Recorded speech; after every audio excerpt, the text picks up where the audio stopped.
22واں پارہ سورۃ الاحزاب آیت نمبر 53 کا آخری حصہ ہے۔ 22واں پارہ سورۃ الاحزاب آیت نمبر 53 وَإِذَا سَأَلْتُمُوهُنَّ، یہاں سے اعوذ باللہ من الشیطان الرجیم، بسم اللہ الرحمن الرحیم،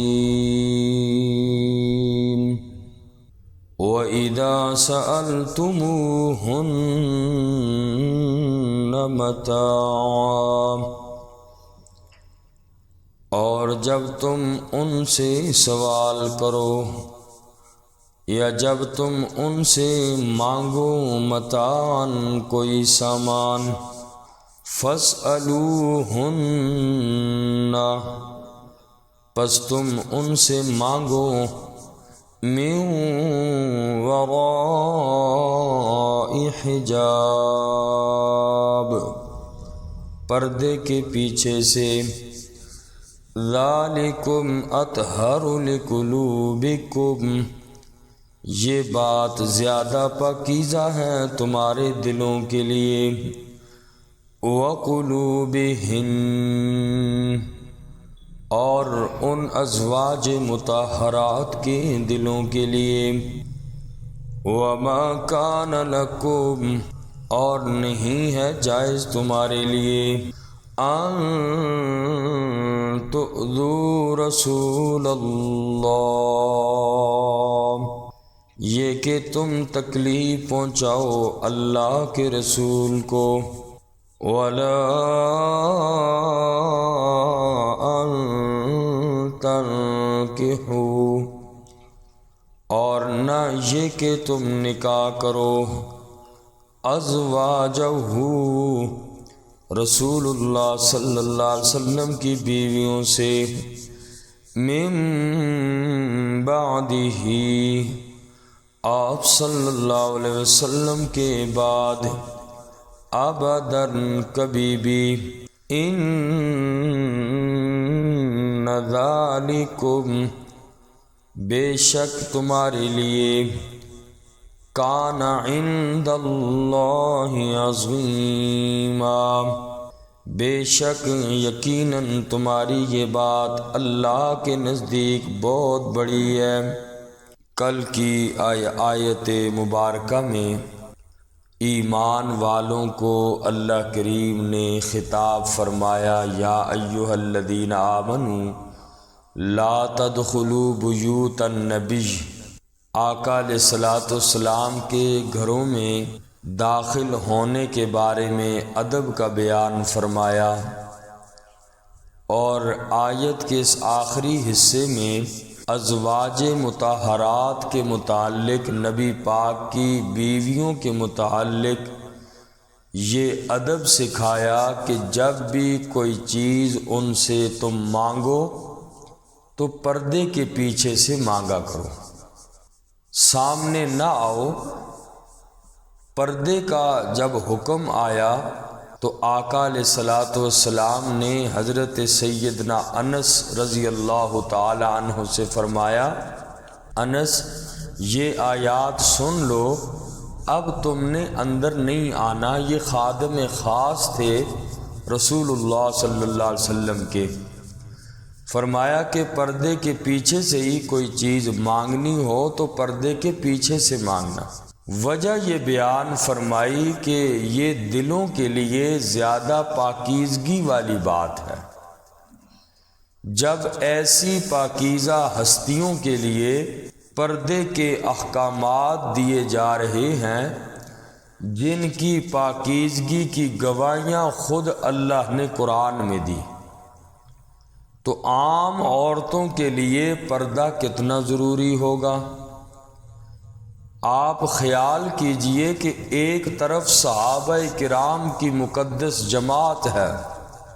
اور دوسری طرف نبی پاک صلی اللہ علیہ وسلم کی پاک بیویاں ہیں۔ کون مرد صحابہ کے نعوذ باللہ برابر ہو سکتا ہے، یا کون سی عورت امہات المؤمنین سے پاک ہو سکتی ہے؟ کوئی بھی نہیں ہو سکتا۔ جب کائنات کے سب سے پاک اور مقدس لوگوں کو حکم دیا اور اسی طریق سے کائنات کی پاک ترین عورتوں کو حکم دیا کہ تم دنیا کے پاک مردوں سے پردہ کرو، ہیں بھی کون؟ نبی کی بیویاں ہیں، امہات المؤمنین ہیں، ایمان والوں کی مائیں ہیں، ان کو پردے کا حکم دیا کہ صحابہ کرام سے پردہ کرو۔ اور آج طرح طرح کی باتیں بنائی جاتی ہیں کہ نہ جی پردہ نہیں ہے، شریعت میں تو پردہ نہیں ہے، بس دل صاف ہونے چاہیے، باقی پردے کا حکم قرآن نے نہیں دیا، نعوذ باللہ۔ تو یہ باتیں فرمایا کہ جب تمہیں نبی پاک کی بیویوں سے کوئی چیز مانگنی ہو فَاسْأَلُوهُنَّ مِنْ وَرَاءِ حجاب، پردے کے پیچھے سے مانگو، سامنے نہیں آنا۔ اور فرمایا یہ بات پردہ کرنا یہ مردوں کے دلوں کے لیے اور عورتوں کے دلوں کے لیے بھی زیادہ پاکیزگی والی بات ہے۔ اور آیت کے اگلے حصے میں فرمایا کہ تمہارے لیے ما کان لکم ان تؤذوا رسول اللہ، کہ تمہارے لیے جائز نہیں ہے کہ تم رسول اللہ صلی اللہ علیہ وسلم کو کسی بھی طرح تکلیف پہنچاؤ، اپنے قول اور فعل سے ایسی حرکت نہ کرو کہ جس سے آپ صلی اللہ علیہ وسلم کو تکلیف پہنچے۔ اور دوسری بات یہ ارشاد فرمائی وَلَا أَن تَنكِحُوا أَزْوَاجَهُ مِن بَعْدِهِ أَبَدًا، کہ نبی پاک صلی اللہ علیہ وسلم کی دنیا کے جانے کے بعد آقا کی بیویوں سے نکاح کسی امتی کے لیے جائز نہیں ہے۔ یہ بات بھی رسول اللہ صلی اللہ علیہ وسلم کے ادب کے خلاف ہے کہ نبی پاک کے بعد ان کی بیویوں سے کوئی امتی نکاح کرے، اور یہ نکاح کرنا جائز نہیں۔ حضور علیہ السلام کی زندگی میں بھی بعض منافق لوگ اس طرح کی باتیں کرتے تھے کہ حضور علیہ السلام کے بعد آپ کی فلاں بیوی سے میں نکاح کروں گا، بلکہ بعض صحابہ کرام نے بھی اس خواہش کا اظہار کیا تھا۔ ایک صحابی کے بارے میں آتا ہے کہ جب یہ آیات نازل ہوئیں پھر انہوں نے توبہ کی اور ایک غلام بھی آزاد کیا اور ایک پیدل انہوں نے حج کیا تاکہ اللہ جو میری یہ بات میں نے کی اللہ مجھے معاف کر دے۔ تو بہرحال نبی پاک صلی اللہ علیہ وسلم کی دنیا کے جانے کے بعد آقا کی بیویوں سے نکاح کسی امتی کے لیے ناجائز ہے۔ اس آیت مبارکہ میں آقا علیہ السلام اور آقا کی ازواج مطہرات کے متعلق ادب سکھایا۔ فرمایا وَإِذَا سَأَلْتُمُوهُنَّ مَتَاعًا، اور جب تم ان ازواج مطہرات سے کوئی چیز مانگو فَاسْأَلُوهُنَّ مِنْ وَرَاءِ حِجَابٍ، پس مانگو تم ان سے پردے کے پیچھے سے، ذَلِكُمْ أَطْهَرُ لِقُلُوبِكُمْ، یہ بات زیادہ پاکیزہ ہے تمہارے دلوں کے لیے، وَقُلُوبِهِنَّ، اور ازواج مطہرات کے دلوں کے لیے، وَمَا كَانَ لَكُمْ، اور نہیں ہے جائز تمہارے لیے، ان تؤذوا رسول اللہ، یہ کہ تم تکلیف پہنچاؤ رسول اللہ صلی اللہ علیہ وسلم کو، ولا ان تنکحوا، اور نہ یہ کہ تم نکاح کرو، ازواجہ، آپ صلی اللہ علیہ وسلم کی بیویوں سے، من بعدہ، آپ صلی اللہ علیہ وسلم کے بعد، ابدا، کبھی بھی، ان ذالکم، کان عند اللہ عظیما،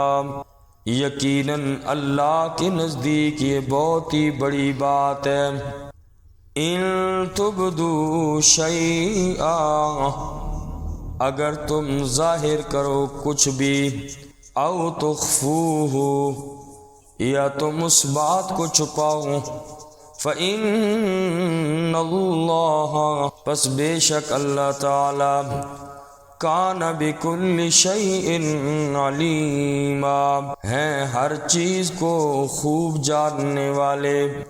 فرمایا یہ جو بات بعض منافقوں نے دل میں کہی، تم ظاہر کرو یا چھپاؤ، اللہ خوب جانتے ہیں۔ اور اگلی آیت مبارکہ میں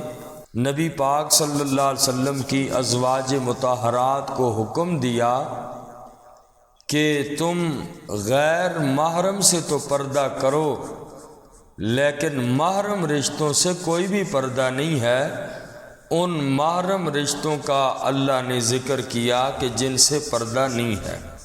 اس سے پہلے حکم دیا کہ کوئی چیز اگر نبی کی بیویوں سے مانگنی ہو تو پردے کے پیچھے سے مانگو غیر محرم کے لیے، اور فرمایا کہ جو محرم رشتے ہیں ان سے تمہارا کوئی پردہ نہیں، کہ سامنے آپ آ سکتی ہیں اور وہ آپ کے سامنے آ سکتے ہیں۔ فرمایا لا جناح علیہن، نہیں ہے کوئی گناہ علیہن نبی صلی اللہ علیہ وسلم کی بیویوں پر، فی آبائہن، ان کے باپوں کے بارے میں، باپ دادا سے کوئی پردہ نہیں، ولا ابنائہن، اور نہ ہی ان کے بیٹوں سے، ولا اخوانہن، اور نہ ہی ان کے بھائیوں سے، ولا ابناء اخوانہن، اور نہ ہی اپنے بھتیجوں سے، اپنے بھائیوں کے بیٹوں سے کوئی پردہ نہیں، ولا ابناء اخواتہن، اور نہ اپنے بھانجوں سے، یعنی ابناء اخواتہن،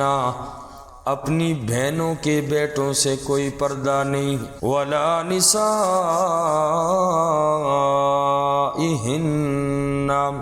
اور نہ ہی عورتوں سے کوئی پردہ ہے، ولا ما ملکت ایمانہن، اور نہ ہی ان عورتوں سے کہ جن کے مالک ہوئے ان کے دائیں ہاتھ۔ نبی پاک صلی اللہ علیہ وسلم کی بیویوں کی باندیاں جو لونڈیاں ہیں ان سے کوئی پردہ نہیں۔ واتقین اللہ، اور اے نبی کی بیویوں اللہ سے ڈرو، اللہ سے ڈرتی رہو۔ ان اللہ، بے شک اللہ تعالی، کان علی کل شیء شہیدا، ہیں ہر چیز کو دیکھنے والے، یعنی اللہ تبارک و تعالی کی نگاہ سے کوئی بھی چیز غائب نہیں، کوئی بھی چیز چھپی ہوئی نہیں ہے۔ اے نبی کی بیویوں، اللہ تمہارے اعمال اور کردار کا محافظ ہے، لہٰذا تمہیں بھی گناہوں کے سلسلے میں محتاط رہنا چاہیے، اس لیے کہ تمہاری نسبت میرے نبی سے ہے۔ ان آیات میں یہ خاص طور پر امہات المؤمنین نبی پاک صلی اللہ علیہ وسلم کی بیویوں کے لیے خصوصی تعلیمات تھیں۔ اللہ تعالی ہم سب کو عمل کی توفیق نصیب۔ الحمدللہ رب العالمین، ربنا تقبل منا انک انت السمیع العلیم وتب علینا انک انت التواب الرحیم۔